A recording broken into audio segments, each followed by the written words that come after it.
2008 आसाम सिलसिलेवार धमाका केस में सीबीआई की खुसूसी अदालत ने रंजन डायमरी समेत 15 अफराद को कसूरवार पाया है। अदालत ने इन्हें आईपीसी के मुख्तलिफ दफात के तहत कसूरवार पाया है। Ranjan Daimary National Democratic Front of Bodoland के चीफ हैं।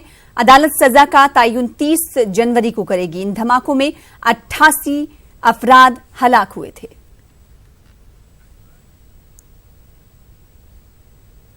उधर 2013 मुजफ्फरनगर फिरका वाराना फसादात मामले में यूपी की योगी हुकूमत ने एक आमिराना हुक्म जारी कर दिया है। 9 महीने कबल मुजफ्फरनगर जिला इंतजामिया से योगी हुकूमत ने फसादात से जुड़े 131 मामलों को मनसूख किए जाने से मुताल्लिक रिपोर्ट मांगी थी और अब हुकूमत ने जिला इंतजामिया को ऐसे 18 मामलों को मनसूख करने के लिए केस वापस लेने की दरख्वास्त दाखिल करने का हुक्म दिया है। District government council Rajiv Sharma के मुताबिक 3 दिन कबल रियासत के महकमे कानून की जानिब से इन्हें मुजफ्फरनगर फसादात से जुड़े 18 मामलों को वापस लेने की दरख्वास्त मौसूल हुई है और इसके रिकॉर्ड की जांच के बाद अदालत में से दाखिल कर दिया जाएगा। इन 18 मामलों में फसादात, आर्म्स एक्ट, डकैती जैसे मामले शामिल हैं। ताहम राजीव शर्मा ने वाजे कर दिया है कि इन मामलों में कोई अवामी नुमाइंदा मुलजिम नहीं है। वाज़ेह है कि मुजफ्फरनगर फसादात में 60 अफराद हलाक जबकि कई जख्मी हुए थे। इन फसादात के दौरान एक मखसूस मजहब से ताल्लुक रखने वाले हजारों अफराद नकल मकानी के लिए मजबूर हुए थे।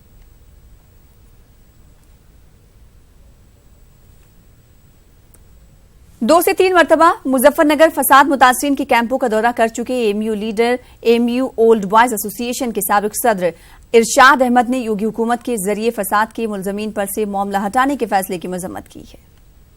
बहुत अफसोसनाक बात है कि अगर स्टेट गवर्नमेंट अगर इस तरह बिहेव करेगी, इतने हीनियस क्राइम थे वो।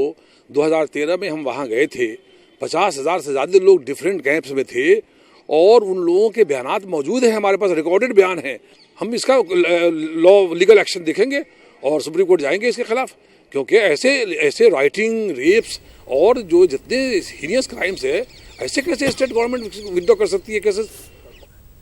मध्य प्रदेश के रतलाम में आरएसएस कारकुन हिम्मत पाटीदार के कत्ल का मामला आज सुलझ गया है। दरअसल हिम्मत पाटीदार मकतूल नहीं बल्कि बेरहम कातिल साबित हुआ। हिम्मत पाटीदार ने अपने खेत में काम करने वाले मदन मालवीय का बड़ी महारत के साथ कत्ल किया और उसकी शनाख्त पोशीदा रखने के लिए उसके चेहरे को जला दिया। बाद में डीएनए की रिपोर्ट से पता चला कि मदन मालवीय की लाश थी। एसपी गौरव तिवारी का कहना है कि आरएसएस कारकुन हिम्मत पाटीदार ने बीमे की रकम हड़पने के लिए ये घिनौनी साजिश रची थी।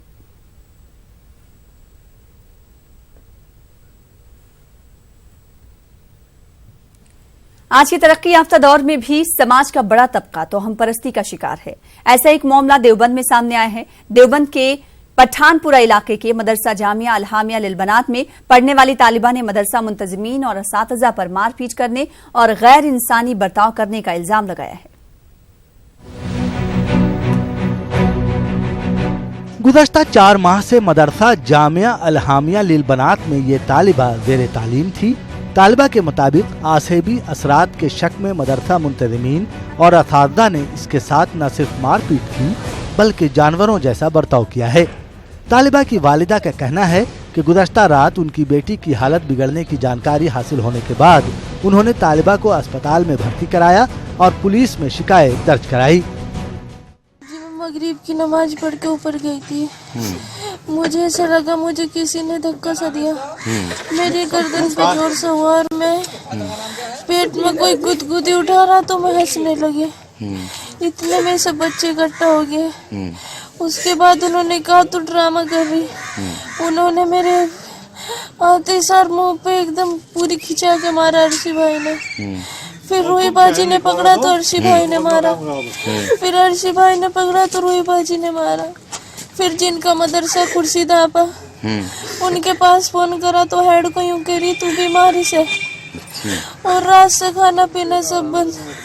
जब मैं चिल्लाने लगी तो टेक का ठंडा ठंडा पानी गिर गिर के मारा। मेरे बाल पकड़ के खिंचवाई, ऊपर रीडिंग पे से धक्का दिया। मेरा सर भी इतना मोटा हो रहा पीछे से। एक लड़की ने छुप के फोन करा। अच्छा, क्या बताया उसने? उसने ये कहा था लड़की बहुत सीरियस है, न तो ये खाने को दे रहे, न मार के रखी, बहुत मुंडी घेर घेर के मुंह में कपड़ा बांध के, जो न रुकते तारे मुंह में कपड़ा बांध के बाल खींच दिए। वहीं मदरसा मुंतजिम का कहना है कि आसिबी असरात की वजह से तालिबा ने मदरसे में हंगामा किया था और तालिबा को काबू में करने के लिए सख्ती की गई, लेकिन गैर इंसानी बर्ताव नहीं किया गया। वहीं तालिबा से मारपीट के मामले में पुलिस ने मुकदमा दर्ज करते हुए तालिबा की तिब्बी जांच कराई है। रात इस पे जिन्नात आ गए और जिन्नात ऐसे आए कि इसने हमारी तमाम लड़कियों को गिलास मार के कप तोड़ दिए, गिलास मार दिए, बच्चों के फेंक फेंक के हमारी सारी चीजें खूब झूल रही, बाल खोल रखे, बेहोश होके गिर रही। हमने पानी डाला इसके ऊपर, जब बेहोश होगा तो पानी तो डालेंगे, पढ़ के इसको तंग किया तो ये गाड़ी हट जाओ मेरे पास से, हट जाओ मेरे पास से। जब किसी तरह ना मारनी, मारती रही सबको और इन्होंने पूरा हंगामा किया। तो मेरी बहू ने इसके 2-3 धपट मार दिए और कहा कि तू सही नहीं होने की, क्या कर रही है, तुझे कुछ भी नहीं आता, नाटक कर रही। इस तरह से फिर वो एकदम सही हो गई। के मदर फादर देवबंद थाने में उपस्थित होकर एक एप्लीकेशन उस मदरसा संचालक के खिलाफ दिए हैं कि लड़की जब मदरसा जाने से मना किया उसको बांध के पीटे हैं और शायद जूते वूते से भी पीटे हैं, इस तरह से शिकायत आई है। तो इसके आधार पर पुलिस मुकदमा दर्ज किया है, उनका मेडिकल कराया गया है लड़की को और गुणदोष के आधार पर इसका कार्रवाई की। मजहबी तालीमी इदारों में इस तरह के वाकयात न सिर्फ समाज की छोटी सोच को उजागर करते हैं, बल्कि तालीमी इदारों की बदनामी का सबब भी बनते हैं। न्यूज़ 18 उर्दू के लिए देवबंद से तंदीर अंसार की रिपोर्ट। हिंदुस्तान की सियासत में मंदिर मस्जिद एक अहम मौजू रहा है। इस तरह की सियासत करने वाले सियासतदानों को आईना दिखाने का काम अहमदाबाद के मुस्लिम नौजवानों ने शुरू किया है। अहमदाबाद के रखियाल में बिरादरान वतन को मस्जिद के उमूर और आदाब से वाकिफ कराया जा रहा है।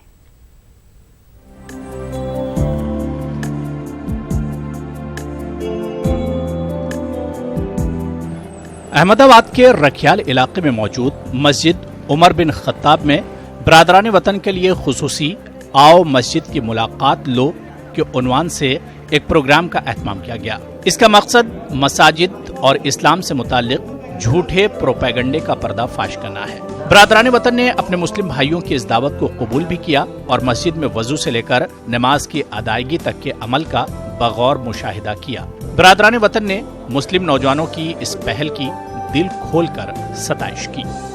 तो यहाँ आने के बहुत अच्छा लगता है और यहाँ का जो माहौल है वो भी हमको बहुत अच्छा लगा है। सब ये देखा है तो मैं ये नहीं समझता हूँ कि हम हिंदू मुस्लिम अलग अलग है, कि ऐसा नहीं, सब धर्म हमको तो अच्छा ही लगता है और यहाँ हमारा धर्म में, ये धर्म में कोई फ़र्क नहीं लगता है।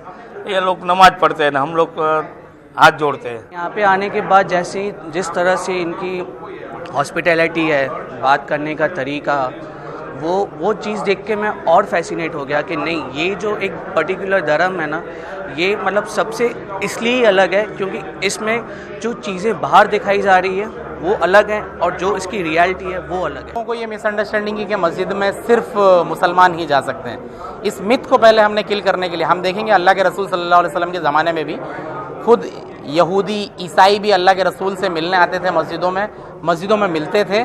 तो इस बात से ये साबित होता है कि खाली मुसलमान ही मस्जिद में जा सकता है, ऐसा नहीं है। तो इस मिथ को ख़त्म करने के लिए सबसे पहला प्रयास हमने ये किया कि मस्जिद के दरवाजे सभी धर्म के लिए खोल लिए। इस प्रोग्राम में बिरादरान वतन को इस्लामी तालीमात और इस्लाम के फ़राइज़ से वाकिफ कराने के लिए एक नुमाइश का भी एहतमाम किया गया। यहाँ मस्जिद के अहाते में कई पोस्टर लगाए गए। पहली बार मस्जिद में इस तौर पर हमारे नॉन मुस्लिम भाई के लिए इस तौर पर इंतज़ाम किया गया और अल्हम्दुलिल्लाह मुझे खुशी इस बात से हुई कि हमारी इस दावत पर तमाम भाई हमारे लब्बैक बोले और दावत को कबूल करे और यहाँ पे आए। और उन लोगों के जो सवालात हुए, सवालात तो यही कि मस्जिद में नमाज किस तौर पर पढ़ी जाती है, पूरे तौर तरीके बताए गए और एक इमाम की हैसियत क्या होती है, मतलब क्या सिर्फ इमाम की जिम्मेदारी ये है कि इमाम के अलावा कोई नमाज नहीं पढ़ा सकते। मुस्लिम नौजवानों की इस पहल और बिरादरान वतन की जानिब से इस मुहिम को दी जा रही अहमियत उन सियासतदानों के मुंह पर तमाचे से कम नहीं है जो मस्जिद और मंदिर के नाम पर मुल्क की गंगा जमनी तहजीब को नुकसान पहुंचाने की कोशिश कर रहे हैं। न्यूज़ 18 उर्दू के लिए अहमदाबाद से आरिफ आलम की रिपोर्ट। अनंत कुमार हेगड़े मुसलसल बेतुके बयानात दे रहे हैं। गुज़िश्ता दिनों हिंदू जागरण वैदिकी के स्टेज से अनंत कुमार हेगड़े ने हिंदू लड़की को छूने वाले हाथ को काटने वाला बयान दिया और अब इन्होंने कर्नाटक कांग्रेस सदर दिनेश गुंडूराव पर जाती हमला किया है। दरअसल दिनेश गुंडूराव ने हेगड़े के साबिका बयान की नुक्ताचीनी की थी। राव की नुक्ताचीनी पर अनंत कुमार हेगड़े ने दिनेश गुंडू की अजदवाजी जिंदगी को अवामी बहस में घसीटने की कोशिश की है। हेगड़े ने दिनेश गंडू को मुस्लिम खातून के पीछे चलने वाला बताया है। कांग्रेस रुकने असेंबली डॉक्टर इरफान अंसारी ने झारखंड हज कमेटी के जरिए खादिमुल हुज्जाज व हज कोऑर्डिनेटर के नामों के इंतखाब किए जाने पर नाराजगी का इजहार किया। इरफान अंसारी ने हज कमेटी की कारकर्दगी पर सवाल उठाते हुए हाईकोर्ट के हुक्मनामे की खिलाफ वर्जी का इल्जाम लगाया है।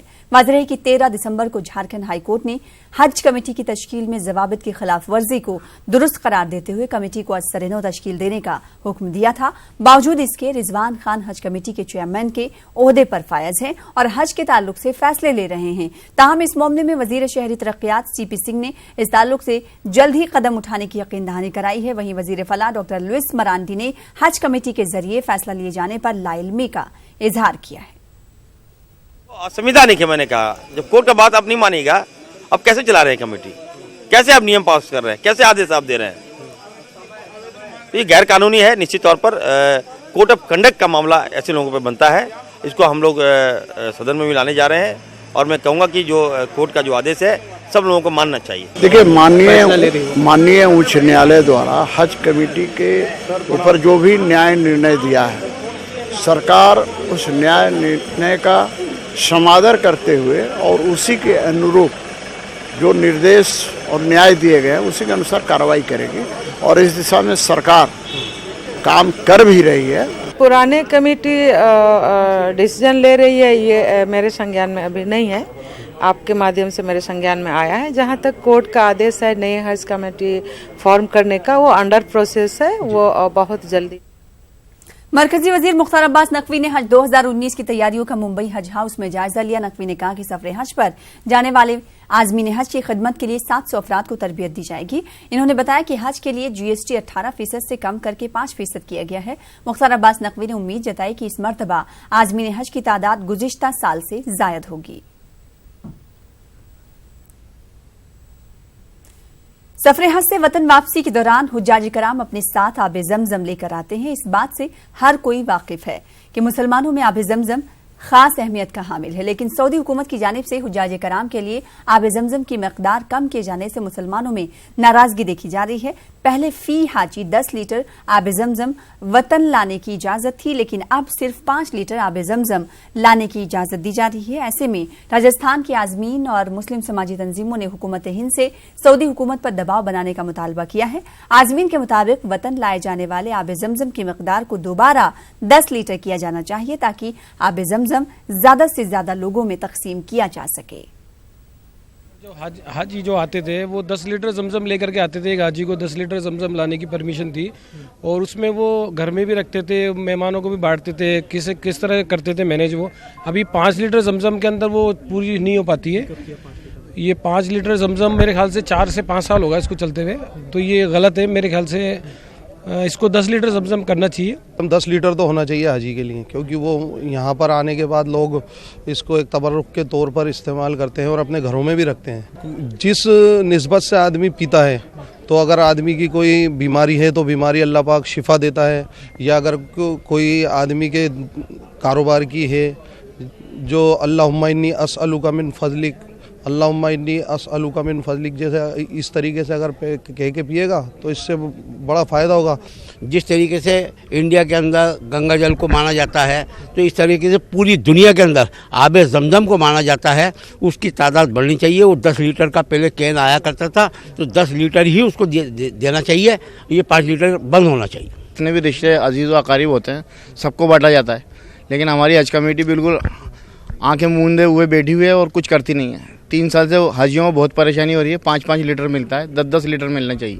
लोगों को, मेरी वालदा आज तकरीबन 20 साल से आबे जमजम आँख में डाल रही है और उन्होंने आज तक चश्मा नहीं लगाया।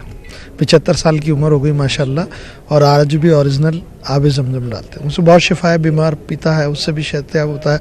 जो मंद बुद्धि के बच्चे होते हैं उनके बुद्धि में भी इजाफा होता है। ये मौज़ा है, ये कुदरत का, ये अल्लाह की तरफ से बहुत बड़ा इनाम है ये लोगों के लिए और दुनिया के लिए। एक वज़ारत फ़रोग़ इंसानी वसाइल के जरिए मदरसा जदीदकारी स्कीम के तहत उस्तादों की तनख्वाहों में इजाफा हो सकता है। प्रोजेक्ट अप्रूवल बोर्ड में सैलरी बढ़ाने की मंजूरी दे दी गई है। इस स्कीम के तहत टीचरों की तनख्वाहें 6,000 से 10,000 और 12,000 से 18,000 तक बढ़ सकती हैं। मदरसा टीचरों की बकाया तनख्वाहों के मामले पर भी जल्द मीटिंग होगी। ये इत्तलात प्रोजेक्ट अप्रूवल बोर्ड के रुकन शाहिद अख्तर ने मरकजी वजीर प्रकाश जावड़ेकर से मुलाकात के बाद दी है।